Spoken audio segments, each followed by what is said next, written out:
Antwon Ford is a renowned Sweetgrass basket maker and now has a permanent exhibit at the Gibbs Museum of Art. I talk one-on-one with Antwon for this edition of Quintin's Close-Ups. And if you haven't already, subscribe to my YouTube channel and like Quintin's Close-Ups on Facebook.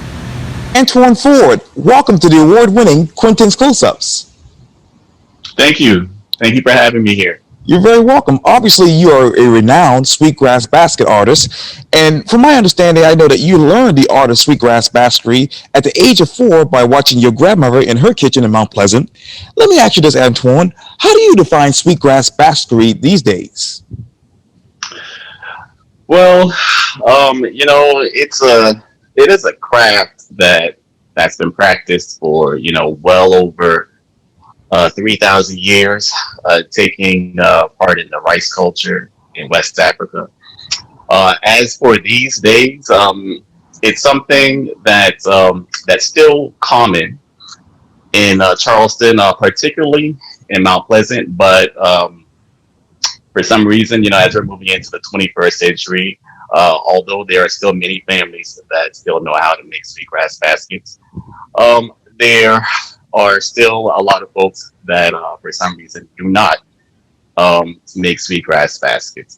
So, although we do have a number of sweetgrass weavers, that do sell baskets out still on Highway 17, right. And then also downtown in Charleston at the city market. Right. But, still, there's still hundreds more that still can make baskets, but, are choosing not to for some reason. What is that hidden reason? Well, I think, what's happening is, there's more entertainment, I can say, definitely for younger children to do. Because many people that do learn how to make baskets, like they start out making baskets when they're very, very young. And that's normally done by watching a parent or a grandparent make them. So, because, many of our parents and grandparents don't necessarily have to produce, inventory to sell, it appears that a lot of the younger kids don't really have much of that exposure within their homes to learn the craft. And what is that inventory like now, Antwon? Well, let's go back 100 years. Back in the 1920s. When the sweetgrass industry was actually created. All over the Low Country in South Carolina and Georgia, the art of sweetgrass basket weaving was actually starting to die out. But in Mount Pleasant, at the creation of the Grace Memorial Bridge in 1929, a basket weaver decided to put a chair along the highway to see if people would stop and buy baskets. And they most certainly did. And so at that point, it gave birth to the basket stand. And then that's when the sweetgrass industry started. So, one thing that has happened is that as Mount Pleasant became the focus point for the industry here in Charleston, the town also started to grow. And back during that time, there were only 1,600 residents in the town of Mount Pleasant back in the late 1920s, and many of them were of Gullah Geechee descent. And over 50 years, there had been an increase of 16,000. And then every decade since the 1980s, there had also been an increase of 16,000 more.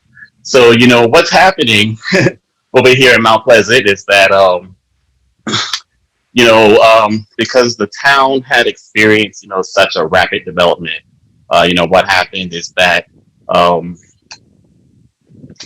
the areas where the basket weavers used to pull grass, sweetgrass, are no longer there.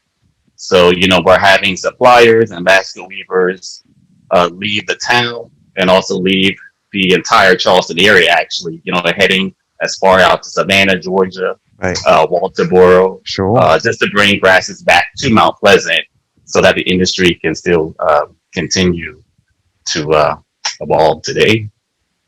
And how do you hope that this particular industry continue to evolve when most of these sweetgrass basket makers, as you know, are really depleting themselves from Highway 17 and other locations around the Low Country?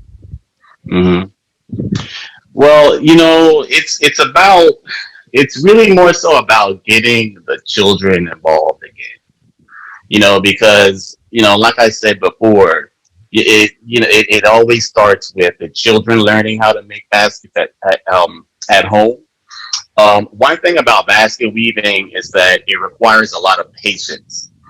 Um, Most adults, like when they start learning how to make a sweetgrass basket, they see, how much patience is actually needed, to actually produce a basket from start to finish. But, when it's something that you grew up doing, the patience kind of grows along with you, and it actually becomes fun, and it can be quite relaxing as well. And how much patience do you have left? Well, well, what I'm doing is, I still actually make, traditional baskets as well, that my grandmother taught me. And then I'm also, merging more into sculptures Right. as well. And the sculptures is requiring a different type of patience Mm. from me. Because what I'm actually trying to integrate a social science here into my work, and it just requires a whole lot of patience and a whole lot of trial and error. And sometimes I get it right, sometimes I don't. And what I'll do is I'll put my sculptures aside, and then I'll go back to more of the traditional forms where I can actually work without too much thought being put into my work. And So yeah. and I know that your grandmother, Miss Alberta Ford, the creator of the twister handle and the elephant ear baskets, taught obviously you Right. how to make styles and other modern Right. designs that will be made in the 1990s. What Mhm. styles and modern designs in the 90s would you use today for your baskets and your craft? Well, the twist handle, like I said, my grandmother, she came up with that design, in her kitchen, years ago. And, I had no idea, that she was actually starting something, completely new. And, once other basket weavers saw this new type of handle, then they all started creating it. Right. And, the twist handle is actually still common today. Sure. Plus 20 years later, it's still a very common style. And in many of my sculpture work, the twist handle actually plays a major role because while integrating gestalt psychology into my work, the twist handle is, I've been using the twist handle to start many of my projects, Sure. because, what we're doing is we're making a handle. Much of my sculpture work starts from the handle, and, you've got to twist that handle at some point, and then you move forward from there. Yes, indeed. And I know, obviously, this was written recently. While experiencing with the grasses, Ford uses mathematics and science to create sculptures with traditional materials. What Mhm. materials are you using today? Well, I'm still using sweetgrass, which is the primary material. And then I'm also using palm as well. Yeah. Now, I will still continue to use the pine needles because, all baskets have to be started with pine needles. Right. And for some reason, that's just been the going trend now, I would say, since the early 1900s. And I don't use bulrush, within my sculptures because bulrush isn't as flexible as, the sweetgrass. Yes, sir. And I know that in 2009, that is, you began your Grass in Motion project, striving to produce sweetgrass objects that exemplify the space-time conundrum of the fourth dimension. Let me ask you this. What objects are Mhm. popular today? Well, okay, back in 2009, when I first started, this experiment with grass motion, the laws of gestalt psychology that I had been using at the time were the laws of closure and and the laws of reunification. Mm. Now, within the past few years, I would say maybe going about 3 years back, Right, I've been focusing more so on the law of similarity. right. Now, while using that law, I can say that I've been reaching my objective of maybe close to about 30%. So, what I'd like to do moving forward is actually go back to those previous laws of gestalt psychology and try to integrate, maybe about three or four more, of those other laws to create a phi phenomenon, which is um, which is an illusion of movement. Yes, sir. Exactly right. And which one of those laws represents you as an artist? Well, you know, uh, the Gestalt psychology, it's a form of, well, it's actually a school, of human thought Right. that focuses on how the mind perceives objects as a whole, and rather than their individual parts.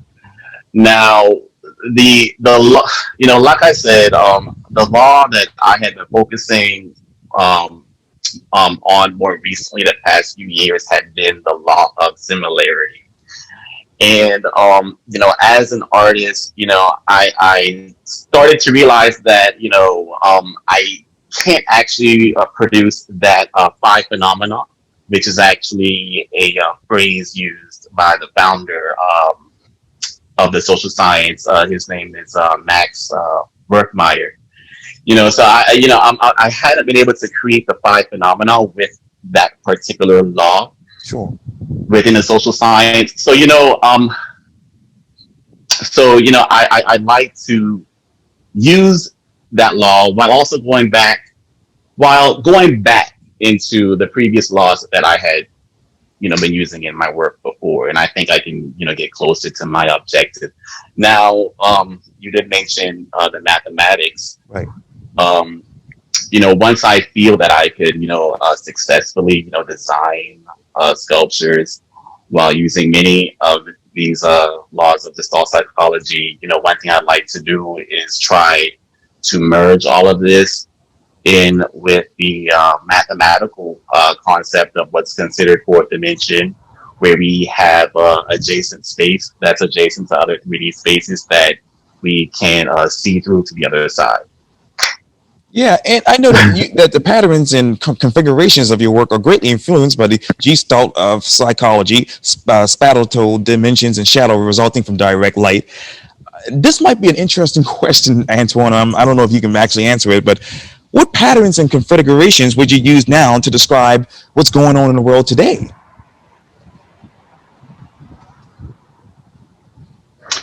Well, well, I mean, I can say that first of all, Gestalt means shape. Right, It means shape and it means form. right, Now, um, a part of my experiment had been to create Gestalt images within my work that weren't necessarily um,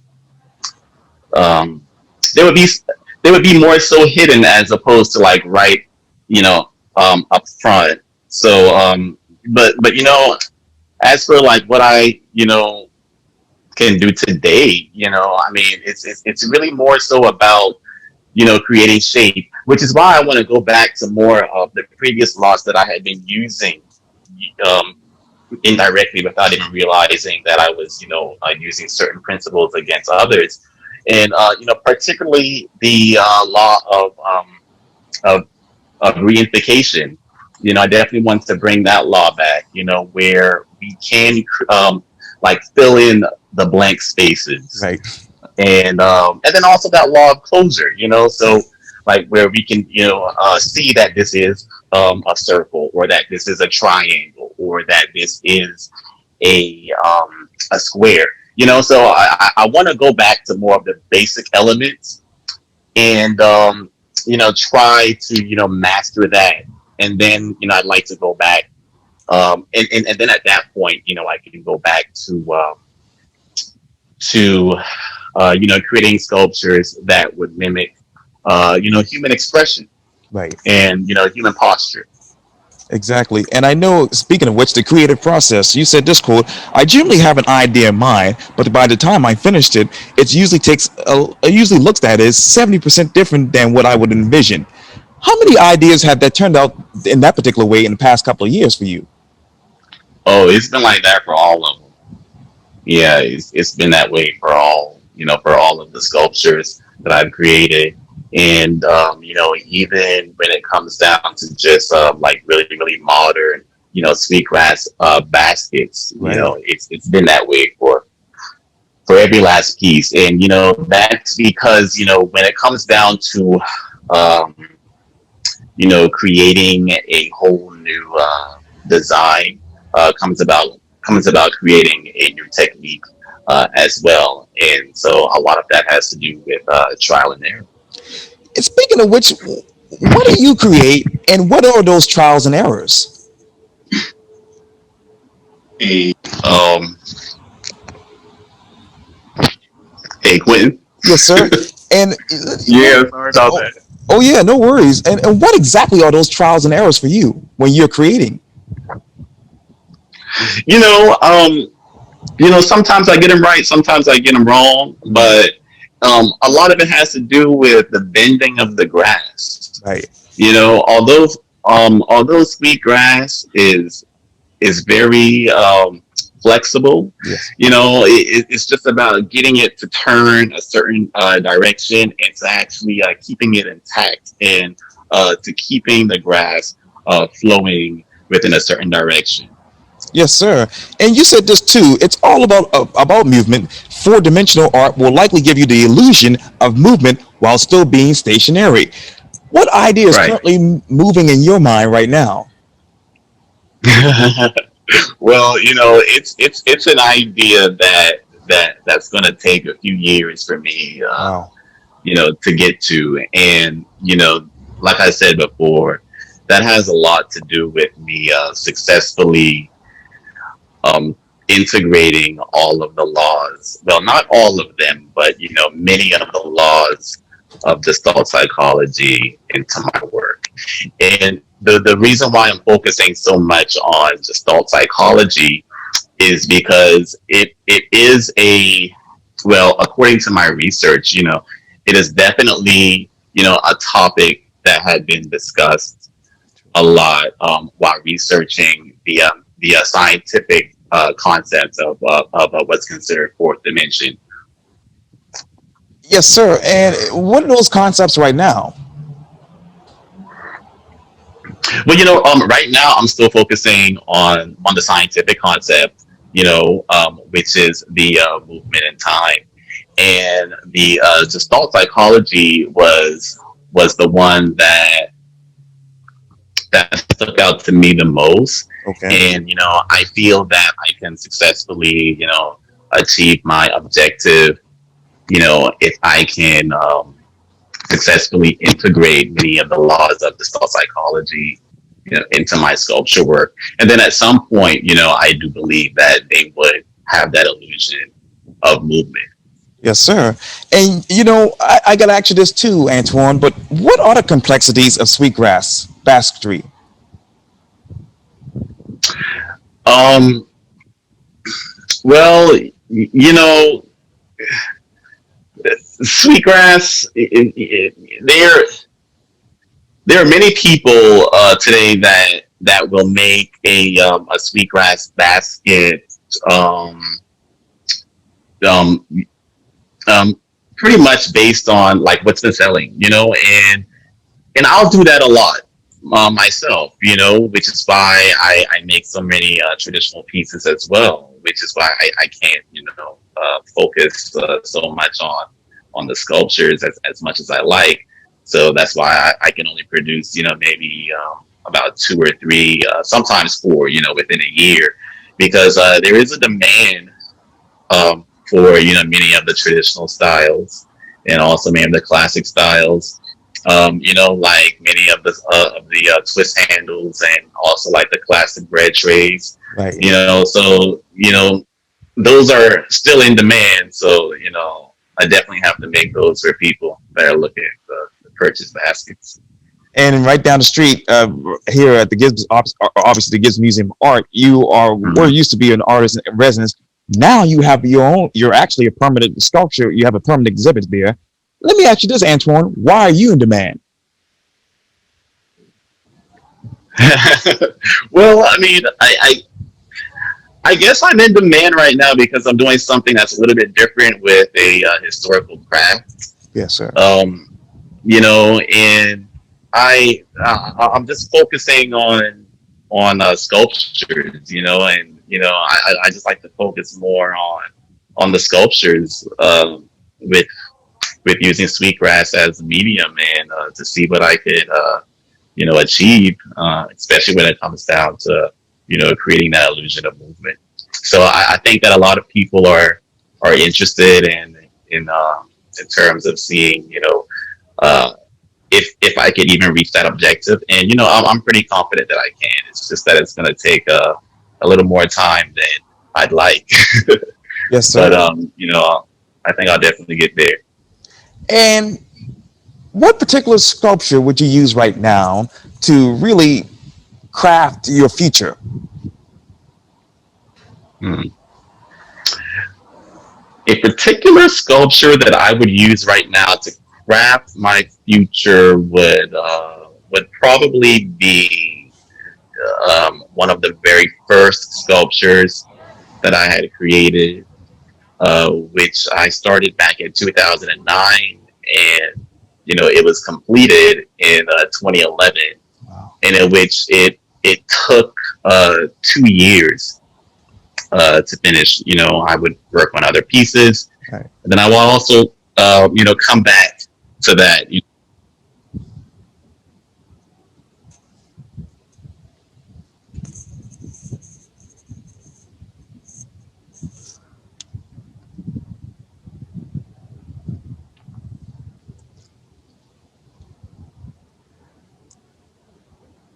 Yes, sir. And it took you 2 years for that particular sculpture. Sorry Yes, about sir. that. Yeah, Oh, no worries. yeah. My apologies. This I'm using this Bluetooth thing. It fell out of my ear Oh, no earlier. worries. So yeah, so I put it back in, and I didn't want it to fall again, and then I didn't Oh, want it, to disconnect the call either. oh, no worries. But but yeah. So I'm realizing now that I want to go back to using like those same principles that I had to use before, while also trying to integrate some of the other principles that can create that phi phenomenon that I was explaining before.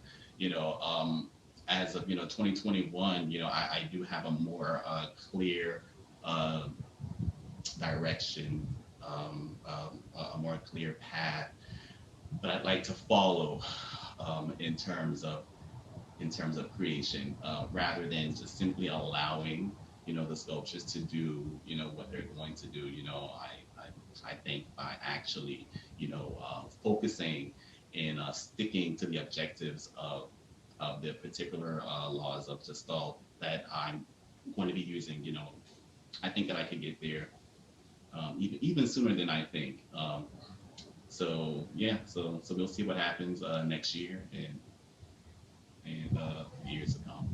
Yes, indeed. Well, Antwon Ford, thank you so much for your time. And again, welcome to the award winning Quintin's Close Ups.